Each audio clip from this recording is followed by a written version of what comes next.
sama yang namanya korupsi? Setiap orang pasti mempunyai definisi yang berbeda mengenai apa yang dimaksud dengan korupsi. Jadi, apa sih pendapat mereka tentang korupsi?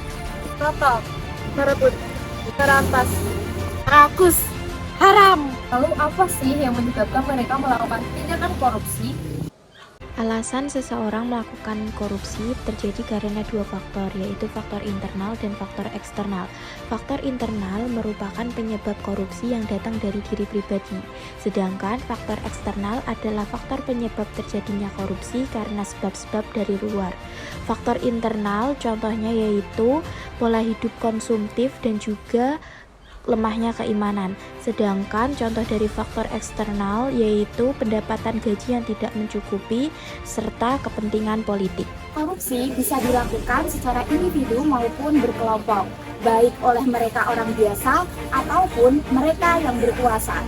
Korupsi juga sering kita jumpai di kehidupan sehari-hari, bahkan secara tidak sadar mungkin kita melakukan tindakan korupsi, seperti video cuplikan berikut ini. Mal, kamu udah beli buku belum? Oh iya belum, ini uangku juga udah habis. Apa aku nelfon ibu dulu ya? Ya udah, telepon aja. Halo Bu, ini aku mau beli buku nih. Tolong kirimin 500.000 ya. Loh, kok kamu minta 500.000? Kan bukunya cuma 300.000. Kan dia 200.000 aja jadi. Korupsi dapat menimbulkan dampak di berbagai bidang. Yang pertama adalah bidang ekonomi. Contohnya meningkatnya hutang negara dan ketimpangan pendapatan.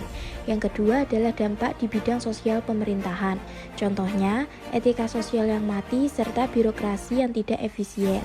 Yang ketiga adalah dampak di bidang hukum, yaitu hilangnya kepercayaan masyarakat terhadap negara dan juga rusaknya kredibilitas hukum. Selanjutnya, yang keempat adalah dampak di bidang politik, yaitu publik tidak lagi percaya pada demokrasi serta kedaulatan rakyat yang hancur.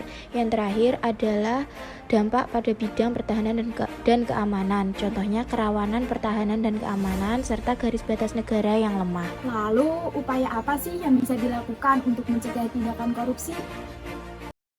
Upaya pencegahan terhadap korupsi dapat dilakukan dengan cara mempersempit tindak pidana korupsi melalui penyelenggaraan pendidikan, yaitu mulai dari pendidikan dasar, menengah maupun tinggi.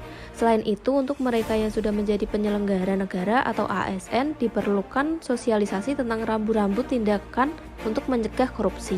Jadi sekarang udah tahu kan teman-teman bahwa korupsi itu adalah tindakan yang tidak bermoral dan harus kita hindari supaya tidak menjadi bumerang bagi diri kita sendiri dan kemudian hari. Katakan tidak pada korupsi. Sama generasi muda, ciptakan negeri yang sehat dan bersih.